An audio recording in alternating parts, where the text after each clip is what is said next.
একটা মেয়ে প্রেগনেন্ট থাকে যখন, তার সাথে যেভাবে আচরণ করা হয় সে জীবনের সেই দিন পর্যন্ত মনে রাখে। ভুলে যাওয়া যায় না।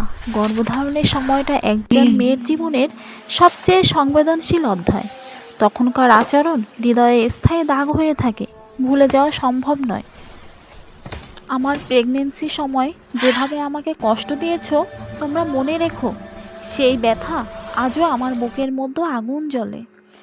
কিছু ক্ষত আছে যা সময়ও শুকাতে পারে না। আমার দুর্বল সময়ে তোমরা যারা আমার পাশে থাকার কথা ছিল, তারাই আঘাত দিয়েছো। আজ আমি শক্ত হয়েছি, কিন্তু তোমাদের দেওয়া সেই সময়ের দাগ চিরদিন থাকবে। প্রেগনেন্ট একজন মেয়েকে যারা কষ্ট দেয়, তারা শুধু শরীর নয়, তার আত্মাকে আঘাত করে। তোমরা সেটা করেছো। ভুলে যেও না, আমি কিন্তু সেই দিনগুলো ভুলিনি, যেদিন মা হওয়ার কষ্ট নিয়ে লড়ছিলাম।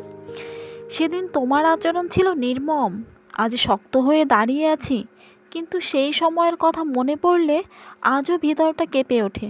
প্রেগনেন্ট থাকা অবস্থায় আমাকে যে মানুষগুলো কাঁদিয়েছে, সময় এসেছে তাদের বোঝানোর যে আমি আর আগের মতো নেই। ব্যথা আমাকে দুর্বল করেনি, আরও শক্ত করে দিয়েছে।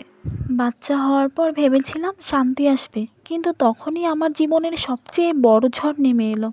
জীবনে তখন শুরু হলো সবথেকে কঠিন অধ্যায়। সেই ঝড় আমি একা সামলেছি, কেউ পাশে ছিল না। আজ কিছু বলার নেই, শুধু বলছি আল্লাহ সব দেখেন।